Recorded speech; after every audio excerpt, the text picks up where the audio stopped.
नमस्कार दोस्तों, स्वागत है आपका मेरे YouTube चैनल में। आज मैं आप लोगों के समक्ष सोमवती अमावस्या की कथा का पाठ करने वाली हूँ। ये कथा इस प्रकार है। एक गरीब ब्राह्मण का परिवार था। उस परिवार में पति पत्नी के अलावा एक पुत्री भी थी। वह पुत्री धीरे धीरे बड़ी होने लगी। उस पुत्री में समय और बढ़ती उम्र के साथ सभी स्त्रियोचित गुणों का विकास हो रहा था। वह लड़की सुंदर, संस्कारवान एवं गुणवान थी, किंतु गरीब होने के कारण उसका विवाह नहीं हो पा रहा था। एक दिन उस ब्राह्मण के घर एक साधु महाराज पधारे। वो उस कन्या के सेवा भाव से काफी प्रसन्न हुए। कन्या को लंबी आयु का आशीर्वाद देते हुए साधु ने कहा कि इस कन्या की हथेली में विवाह योग्य रेखा नहीं है। तब ब्राह्मण दंपत्ति ने साधु से उपाय पूछा कि कन्या ऐसा क्या करे कि उसके हाथ में विवाह योग बन जाए। साधु ने कुछ देर विचार करने के बाद अपनी अंतर्दृष्टि से ध्यान करके बताया कि कुछ दूरी पर एक गांव में सोना नाम की धोबिन जाति की एक महिला अपने बेटे और बहू के साथ रहती है, जो बहुत ही आचार विचार और संस्कार संपन्न तथा पतिपरायण है। यदि यह कन्या उसकी सेवा करे और वह महिला इसकी शादी में अपने मांग का सिंदूर लगा दे, तो उसके बाद इस कन्या का विवाह हो तो इस कन्या का वैधव्य योग मिट सकता है।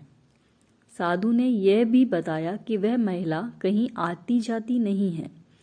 यह बात सुनकर ब्राह्मणी ने अपनी बेटी से धोबिन की सेवा करने की बात कही। अगले दिन कन्या प्रातःकाल ही उठकर सोना धोबिन के घर जाकर साफ सफाई और अन्य सारे कार्य करके अपने घर वापस आ जाती है।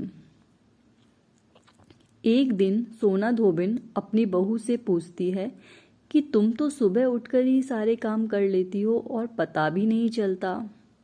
बहू ने कहा, माँ जी, मैंने तो सोचा कि आप ही सुबह उठकर सारे काम खुद ही खत्म कर लेती हैं।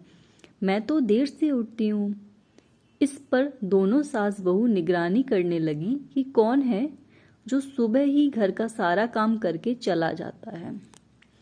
कई दिन के बाद धोबिन ने देखा कि एक कन्या जो है वो अंधेरे में आती है और सारे काम करने के बाद चली जाती है। जब वह जाने लगी तो सोना धोबिन उसके पैरों में गिर पड़ी। पूछने लगी, आप कौन हैं और इस तरह छुपकर मेरे घर की चाकरी क्यों करती हैं? तब कन्या ने साधु द्वारा कही गई सारी बात बताई। सोना धोबिन पतिपरायण थी, उसमें तेज था। वह तैयार हो गई। सोना धोबिन के पति थोड़ा अस्वस्थ थे।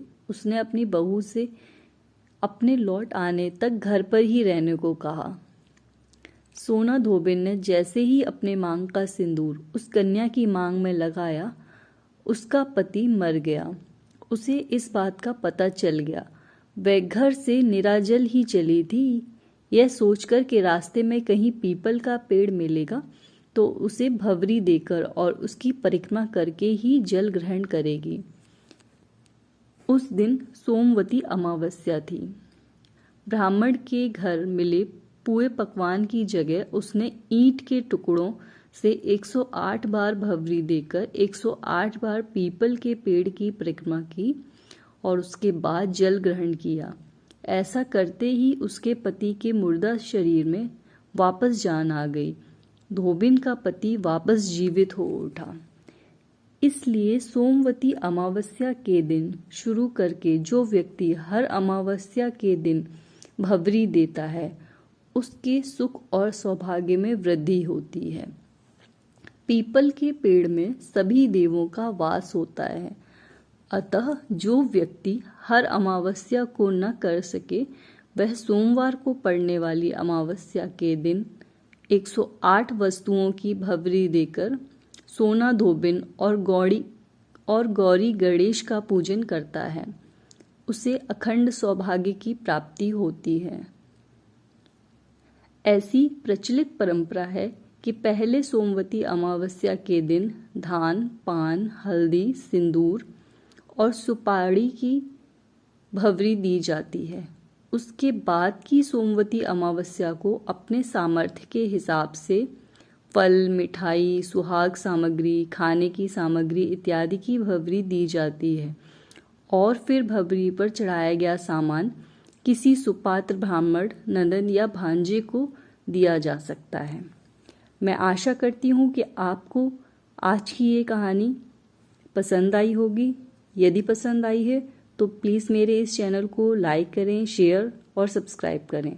धन्यवाद।